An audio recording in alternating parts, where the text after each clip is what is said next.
اگلی حدیث ہے حضرت ابو ہریرہ سے، قال رسول اللہ صلی اللہ علیہ وسلم لا يفرق مؤمن مؤمنة ان کرہ منها خلقا رضی منها آخر او قال غیرہ، رواہ مسلم۔ جناب ابو ہریرہ رضی اللہ عنہ روایت کرتے ہیں کہ رسول کریم صلی اللہ علیہ وسلم نے فرمایا، کوئی مسلمان اپنی مسلمان عورت سے نفرت نہ کرے، اس لیے کہ اگر اس کو کوئی بات یا عادت اس کی بری لگے تو کوئی دوسری عادت اسے پسند بھی آئے گی۔ اب افسوس کی بات یہ ہے کہ آج کل کوئی مردوں کو یہ باتیں سمجھانے والا نہیں رہا، جس کی وجہ سے انہوں نے عورتوں کے ساتھ وہ ظلم و ستم اور وہ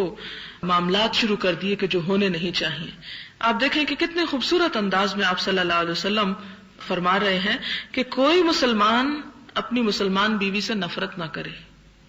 اور پھر یہ بتایا گیا کہ کیوں نہ کرے، اس لیے کہ اگر ایک چیز ناپسند ہے تو ہو سکتا ہے کہ اسی کی دوسری چیز تمہیں پسند ہو۔ تو گویا پھر باہم اچھی طرح مل جل کر رہنے کا گر کیا ہے کہ انسان دوسرے کی خوبیوں پر نظر رکھے، دوسرے کی بھلائیوں پر نظر رکھے اور برائیوں پر کڑنا چھوڑ دے، اس لیے کہ اگر انسان دوسرے کی برائیوں پہ کڑتا ہی چلا جائے تو اس سے کوئی نتیجہ نکل نہیں سکتا، کوئی فائدہ ہو نہیں سکتا، اس لیے کہ صرف کڑنے سے کسی کی برائی دور نہیں ہو سکتی۔ مثال کے طور پر اگر آپ کا بچہ بیمار ہے، شدید بخار میں مبتلا ہے، اور آپ پاس بیٹھ کے رونا شروع کر دیں اور روتے چلے جائیں اور روتے چلے جائیں، تو آپ کے رونے سے اس کا بخار نہیں اترے گا جب تک کہ آپ اس کو کسی ڈاکٹر کے پاس نہیں لے جاتے یا اس کو کوئی دوا نہیں دیتے۔ اسی طرح اگر ہمیں کسی کے بارے میں بھی کوئی شکایت ہے یا کسی سے بھی کوئی ناراضگی ہے تو ہم صرف اپنے دل میں کڑنا شروع کر دیں اور زبان سے اس کو نہ بتائیں یا اس کا کوئی علاج یا بندوبست نہ کریں، سوائے اپنے آپ کو جلانے کڑھانے کے اس کا کوئی بھی نتیجہ نہیں نکلے گا۔ لہٰذا انسان کو یہ چاہیے کہ جہاں پر کسی چیز میں خرابی نظر آئے، تو جیسے کہ ہمیں ایک اور حدیث میں حکم دیا گیا کہ من رآ منکم منکرا فلیغیرہ بیدہ، اگر کہیں تم کوئی برائی دیکھو تو کیا کرو، اپنے ہاتھ سے اسے دور کر دو، اس سبب کو ہٹا دو۔ فإن لم يستطع، اگر تم ایسا نہیں کر سکتے، فبلسانہ، تو اپنی زبان سے تو بولو، زبان سے تو اس کو ہٹاؤ، پھر اگر نہیں تو پھر دل میں برا سمجھو، اور یہ ایمان کا کمزور ترین درجہ ہے۔ اسی طرح انسانی معاملات میں جو چیزیں معاملات کو بگاڑنے والی ہوں، جو خرابی پیدا کرنے والی ہوں، ان پر سب سے پہلے صرف کڑنا نہیں چاہیے بلکہ ہاتھ اور زبان سے اس خرابی کو دور کرنے کی کوشش کرنی چاہیے۔ اور یہاں پر بھی یہ بہترین نفسیاتی اصول دیا گیا کہ اگر انسان دوسروں کے ساتھ عمدہ سلوک کا متمنی ہے تو اس کے لیے ضروری ہے کہ وہ دوسرے کی خوبیوں پر نظر ڈالے، اس لیے کہ دنیا میں کوئی انسان بھی ایسا نہیں کہ جو 100% کامل ہو، مکمل ہو، اس میں کوئی خرابی نہ ہو۔ ہر انسان کے اندر چھوٹی موٹی کوئی نہ کوئی کمی بیشی پائی جاتی ہے۔ اگر انسان اس کی وجہ تلاش کر کے اس کے ساتھ گزارا کرنا سیکھ لے تو گزارا بہترین ہو سکتا ہے، لیکن اگر انسان خیر کا ایک بڑا پہلو اگنور کر کے صرف چھوٹی چھوٹی باتوں کو بہت بڑا ایشو بنا لے تو وہ انسان کے اپنے لیے نقصان دہ ہے۔ اب عام طور پر آپ دیکھیں کہ جن گھروں میں طلاقیں واقع ہو جاتی ہیں، اگر آپ کو بھی سروے کریں یا آپ انالیسس کریں تو آپ دیکھیں گے بالکل معمولی اور چھوٹی چھوٹی باتیں ہوتی ہیں جن کے بارے میں صبر و تحمل سے کام نہیں لیا جاتا، جذباتی معاملات کیے جاتے ہیں، اور وہ پھر معاملات بڑھتے بڑھتے ایسی حد کو پہنچ جاتے ہیں کہ جس میں انسان کے اپنے ہی لیے نقصان ہے۔ اب دیکھیں کہ جیسے نبی صلی اللہ علیہ وسلم فرمایا کہ اگر تم اس کو اس حالت میں فائدہ اٹھا سکتے ہو تو اٹھا لو، اسی طرح ہی اٹھاؤ گے، اگر تم سیدھا کرنے کی کوشش کرو گے تو توڑ دو گے اور اس کا نتیجہ کچھ نہیں نکلے گا۔ اگر انسان ایسے حالات میں، جبکہ حالات بہت ہی بگڑ چکے ہوں، پھر بھی اگر انسان نقصان کو برابر کر کے دیکھے کہ ایک وہ تکلیف ہے جو اس شوہر یا بیوی کے ساتھ رہنے پر ہے کہ کوئی چھوٹی سی چیز، کوئی چھوٹی عادت یا گفتگو یا کوئی رویہ ناپسند ہے، اور دوسری وہ تکلیف ہے جو اس گھر سے نکلنے کے بعد یا اس بیوی کو گھر سے نکال دینے کے بعد، یعنی مرد اور عورت دونوں سوچیں، نکال دینے کے بعد ہے۔ اگر انسان ان دونوں کا جائزہ لے تو وہ تکلیف کہیں بڑی ہے جو اس کے بعد ہے۔ تو اس لیے اگر انسان تھوڑا پازیٹیولی سوچ لے تو عورت کی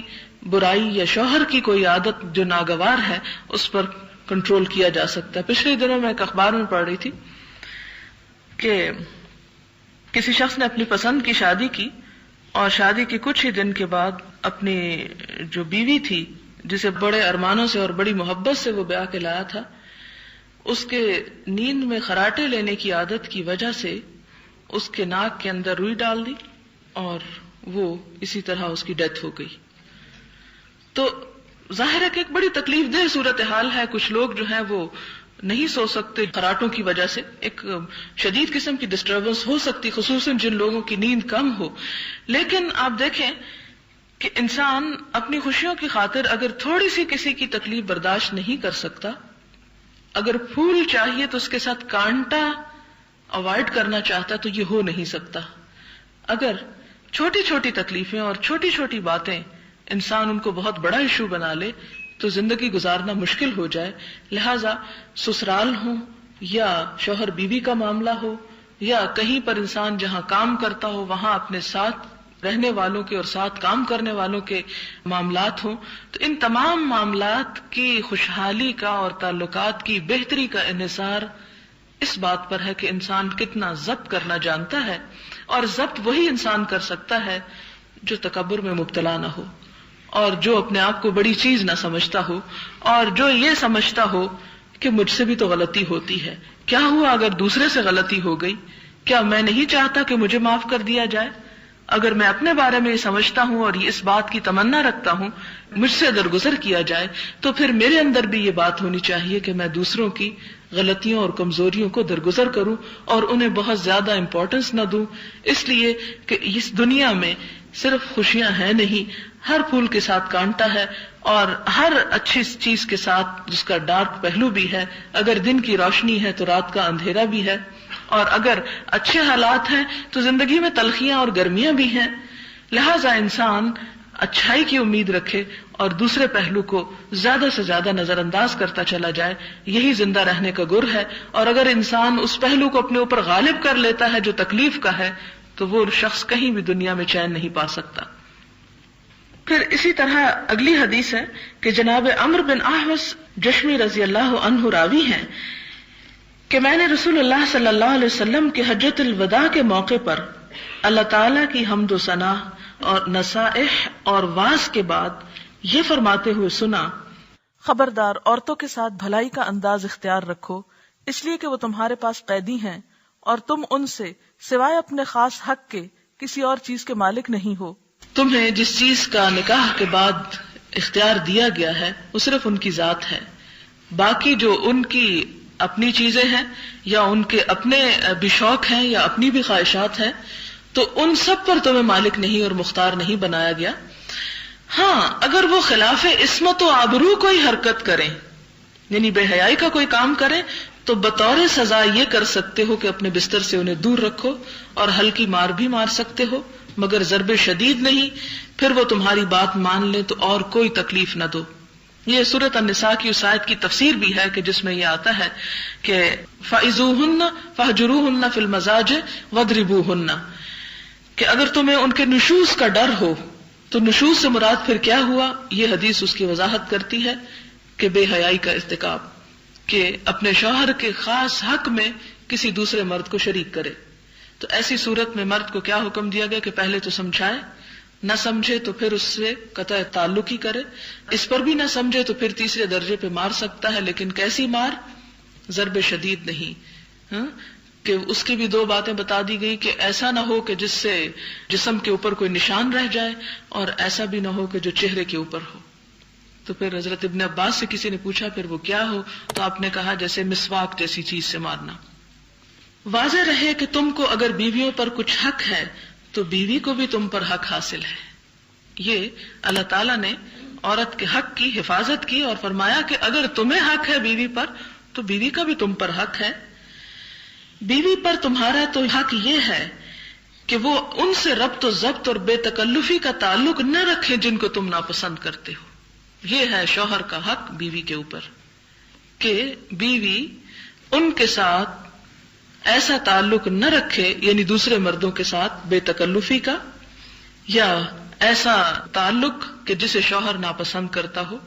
جس سے وہ غیرت کھاتا ہو یا جس سے وہ ناگوار سمجھتا ہو،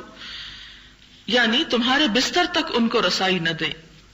یا تمہارے گھر میں تمہارے ناپسندیدہ فرد کو داخل نہ ہونے دیں، یعنی شوہر حاضر ہو یا غائب ہو کسی حال میں بھی، کیونکہ اس سے تعلقات جو ہیں ان کے اندر بگاڑ آتا ہے۔ اور ان کا تم پر کیا حق ہے؟ یہ حق ہے کہ ان کے کھانے کپڑے کے انتظام کے ساتھ ان سے حسن سلوک برتو، یعنی